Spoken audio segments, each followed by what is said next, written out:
That's the front one.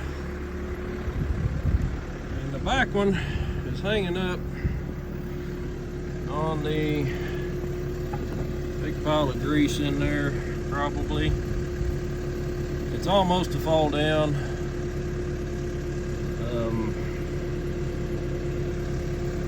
Trying to pry on it, but there's not really a good way to get a hold of it, so yeah, I might have to dig some grease out of the way there before it'll come back. Cool. So I got the belly pans off the dozer. Been kind of cleaning a little bit on it, blowing some crap out of it. Got most of the rat nest out of the front. You can see through the, well, there's still a pile of dirt down in there. The engine does turn over easily by moving the fan, so I think we're okay there. I haven't done a complete revolution with it. I need to pull this back cover off and clean all the crap out of there. I think I'm gonna pull the floor plates out and do the same there. Try to get it to where it's just cleaner a little bit. So, took a look at the air meter. I don't know if this thing will focus in on it. 1230 something, or it's 12,000. I don't know. I don't know if they go that high. I can't really tell. Hard to get a good look in there. So I may pull the valve covers and just take a look inside, see what's in there, just out of curiosity. I think that's an easy way to kind of get a handle on what's going on in an engine. Like I say, the hood came off, belly pans are off. I'm about half tempted to pull the blade.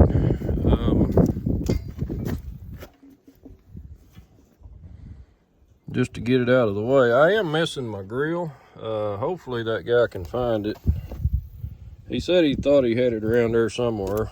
Hopefully somebody didn't run off with it or scrap it, but we're a ways off from needing a grill, I think. And I'm pretty sure we could probably find one somewhere. But anyway, I'm gonna work on this and that a little bit. It's hot today. Too hot to be out here. But there's a reason it's not in the shop yet. And I'll show you. Shop's a mess. There's old blue. Anyway, I got my brother's 4450 in here, changing load shaft seals and bushings and load shaft. So we're waiting on parts. John Deere dealer said they had them and then they sold them to somebody else or something stupid. So we got to get some parts for this. I want to get it running and get it out of here. We're gonna do a transmission oil change and everything while we got it drained out, change the filters. Anyway, this is a pretty cool tractor, good tractor. Nice 4450. You know, I'm not a great big Deere fan, but these are really nice tractors actually. For the year they were built, probably one of the nicest tractors there is to run. The only thing I don't like about the Deere is the cab seems a little tight, claustrophobic. It's because you're right up against the back glass in it, but comfortable seat, comfortable cab, pretty nice tractor. Anyway, that's what's going on. So, kind of nice looking inside. It doesn't look dirty. I did break my gasket there, didn't I? Valve clearance seems a little loose to me. I don't know. I'd have to look at the specs on this, but that's about an 1/8 inch or more gap. I don't think that's what they called for on these. That could be an issue, possibly. I'm not sure. Maybe it is, maybe it didn't, but I like the looks of the inside. It's pretty clean. Don't see much reason to think we've got too big of a problem yet. So we'll do a valve adjustment. I got my umbrella up here now, so a little bit nicer to work on it. We got a good breeze today, but it's about 100 degrees out. It's hot. Okay, I got the valves adjusted. The book says to set them hot at 10, and I guess 10 thousandths is what they should be set at. These were set at about 100 thousandths, which would be a tenth of an inch. They were all consistently wrong, so it makes me wonder if somebody didn't mess up. Another thing I noticed is there's a valve rotating type valve spring retainer on this valve, not this one, not this one, not this one, this valve, not this one, not this one, not this one, this one, this one, this one, this one, all have them. Those are not supposed to be like that, so whoever rebuilt this engine just randomly put those on. Normally, in the way I was taught, or the way most, I haven't read the manual on this one yet, most engines have valve rotators on the exhaust valves. So this one has valve rotators on the front 2 cylinders, all 4 valves, and then randomly spaced out. I don't know what they did there. Anyway, I did turn the engine over a turn. Everything seems to turn easy. I pulled the drain plug on the engine, and happily no water came out. No, I think we're clear. Now, tell me this, would that cause this thing to run hot if the valves aren't opening all the way? I think it might. I could be wrong, but let me know what you think about that. At this point, I'm almost ready to probably get some diesel in it. Try to get the diesel pump or injector pump primed up. I'm about to the point I'd like to try to crank it. I don't know. I need to fix this stud. This stud came out with a head valve cover nut, so I'm gonna have to get that tightened down, reset this. Okay, so I got some batteries hooked up here. The starter switch is not operational, so I can jump this and ground this.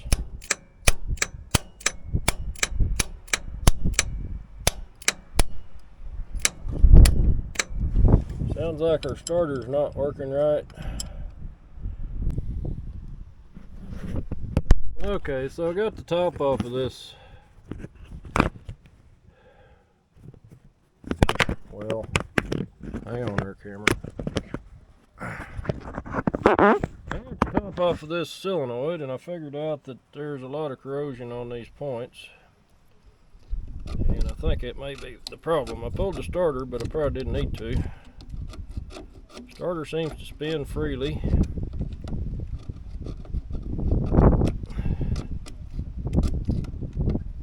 So these old Caterpillars have a bevel gear on the ring gear. So you got to use a special kind of starter. I may have to buy a new one of these solenoids. I don't know. I bet these are not cheap.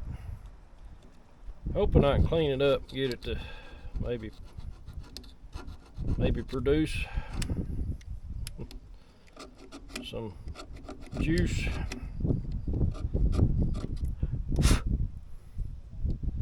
Anyway,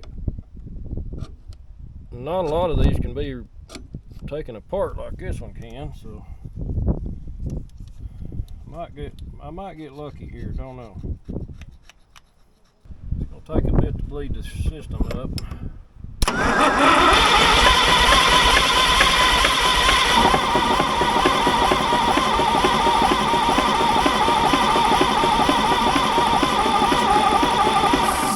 Whoa, that did it.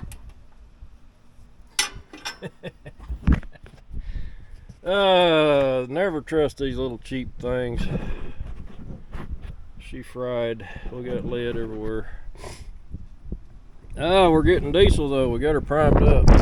This is a bleeder screw for your fuel system. It drains out a little tube at the bottom. So we got something happening. We got plenty of fire. I'm gonna have to get a better cable for my ground here.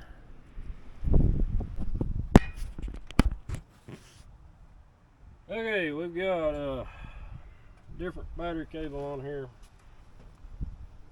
We're gonna attempt this again. I got a couple of injector lines broke loose, so see what happens.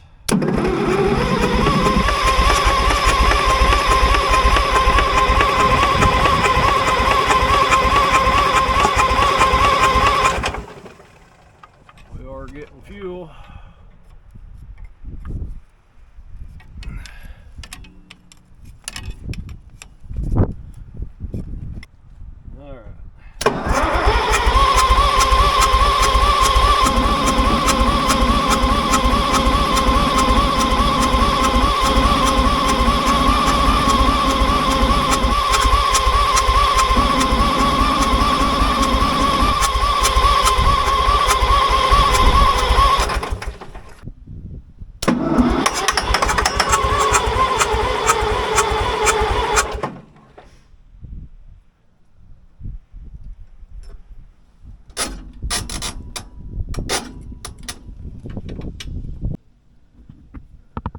Okay, so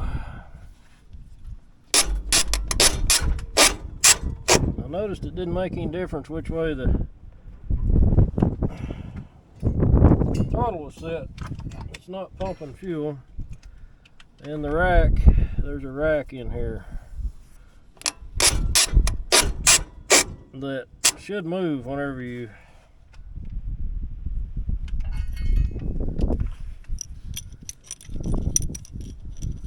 move the throttle. So the rack's stuck. This could mean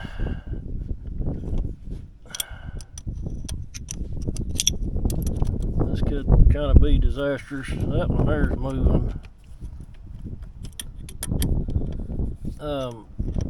These units are removable. I've pulled them out of the road grader before and freed them up. Put them back in and ran them, but it's probably best to replace them. So those are moving.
pretty sticky.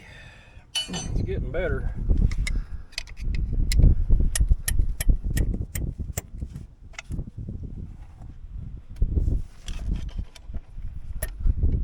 There we go.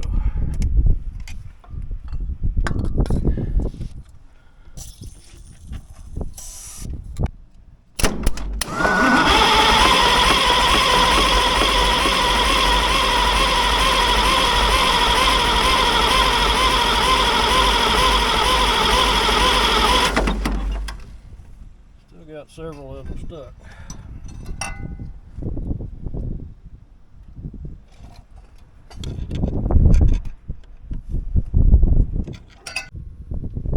Okay, so I may have messed up, and I hope I didn't, but the injector, all of these, you can feel a little bit of slack between the gear and the rack.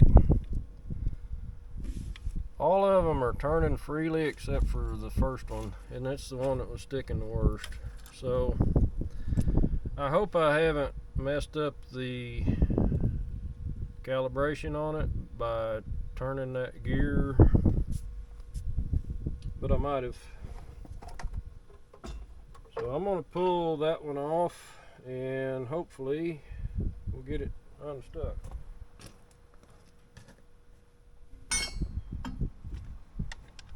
I might have messed it up, don't know.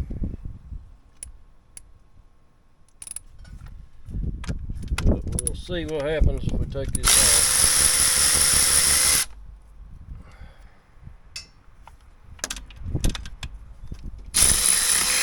Well,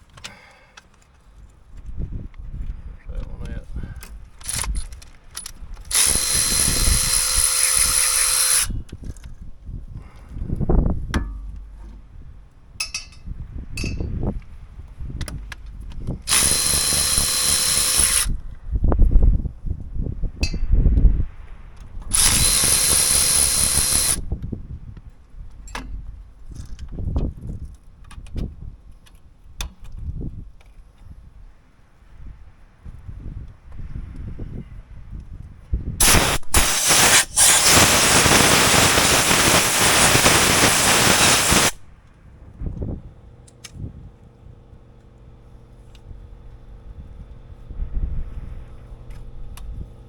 Alright, seems to be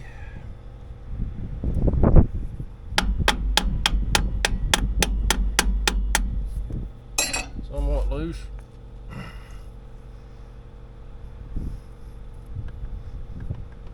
Sure, a 2-pound sledge is the best way to do that.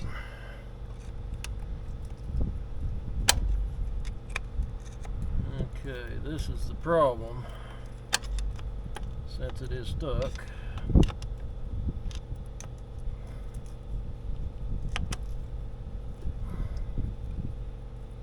Plunger is going to have to come off of the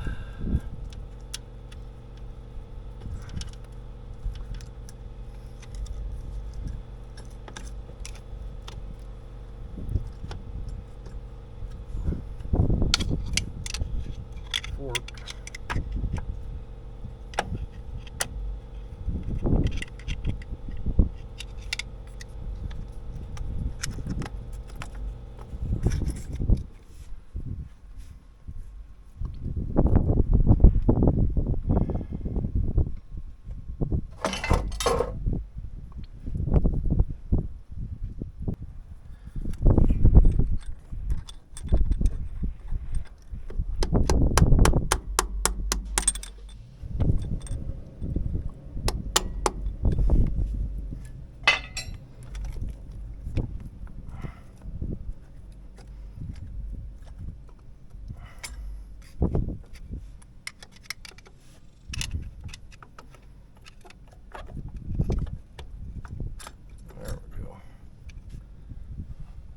Alright, we got it out of there. So it is turning. So hopefully it's not messed up. Pretty rusty though.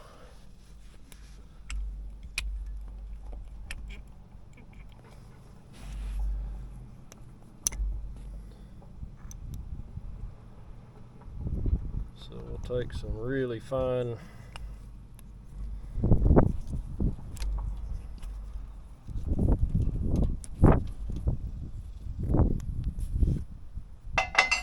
see something still hanging up.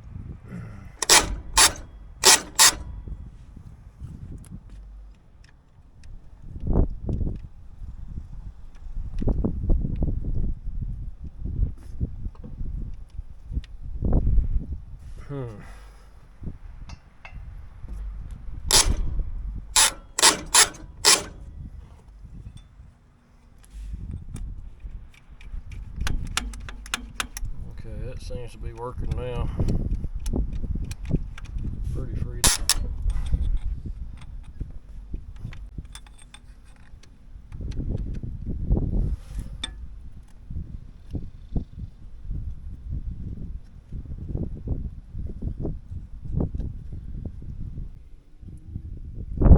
Okay, so I got it freed up. Got the plunger in place. You got to look up inside there to line up the timing mark with the gear and the rack.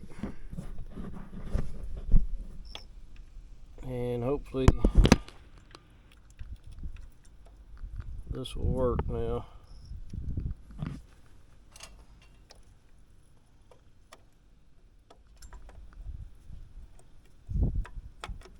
Pretty simple injection system on these. Pretty unbelievable actually that they work. Hopefully I didn't turn that gear on the shaft, because if I did, it's going to mess up the calibration on it. But I did have them moving up and down before I tried moving that rack, so I'm hoping there was enough there that maybe it didn't mess it up too bad, but we'll see. I think it may work better now. I just got to get my batteries charged up. I'm beginning to wonder if that's not a 24 or a 12 volt starter, but crank's pretty good with 24.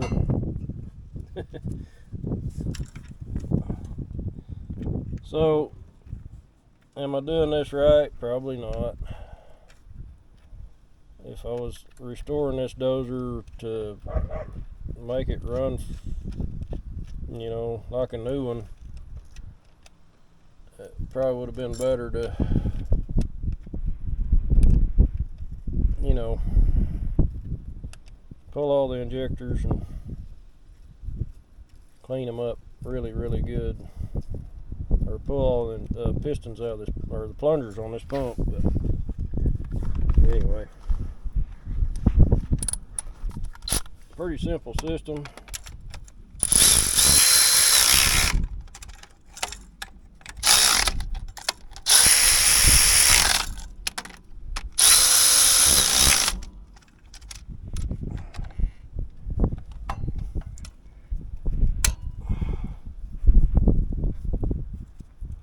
I'm thinking it should work now.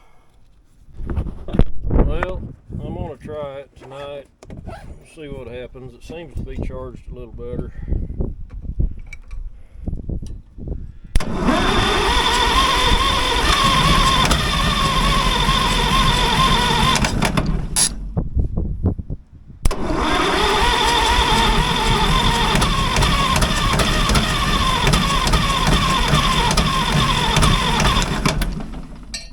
It's almost to go.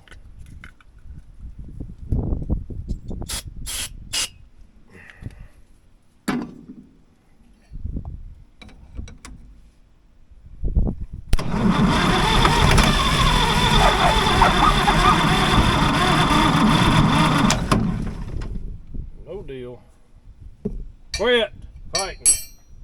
No. What you fighting?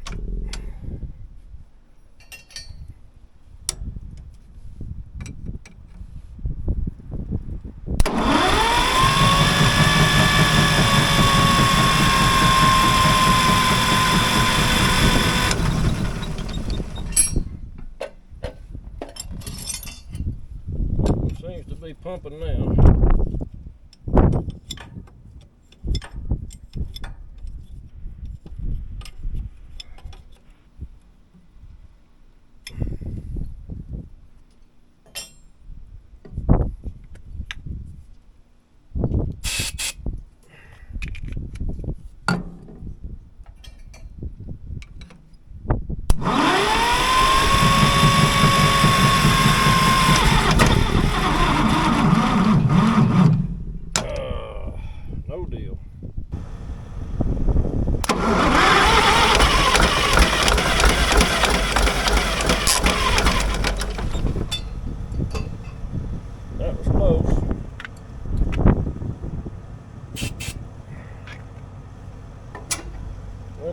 start, you bastard.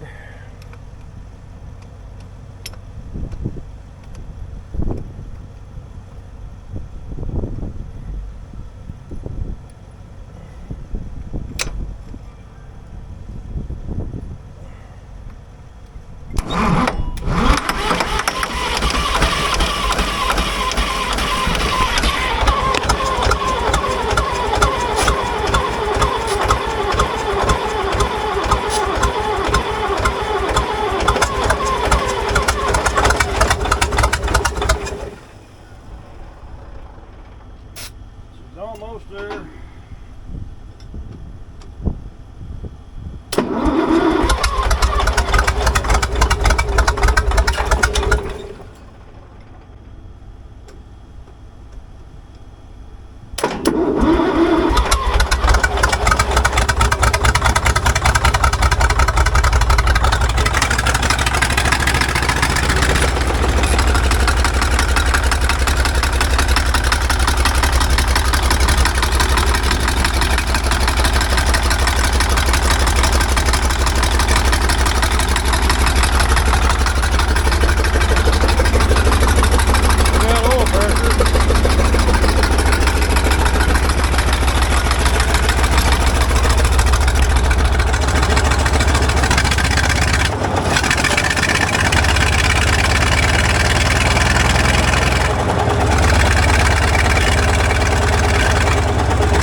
Okay, that's the first start in, I don't know, 8-10 years, whatever it was.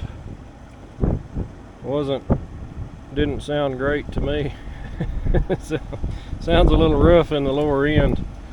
Another thing is the throttle's not shutting it off. I don't know why. I had to push the rack back. The rack's free, but for some reason it's not shutting off, so there could be an adjustment or something with the pump. I'm gonna have to talk to some people that know Caterpillars, but the oil pressure was at the top of the gauge when it was running, so oil pressure doesn't seem to be an issue. I don't have coolant in it, so I don't want to run it very long. I probably shouldn't even run it without coolant in it. Didn't run it long though. Don't think it hurt it. Anyway, there's something. Whether it's right or not, don't know. But I think it's got issues, and I don't know if it's bearings in the engine or knocking, or if it's just the way they sound. It's pretty loud. Anyway, cool, we got her running at least. That's not bad for piddling around with it for a day. It's we're by no means done or close to done, but we got to start.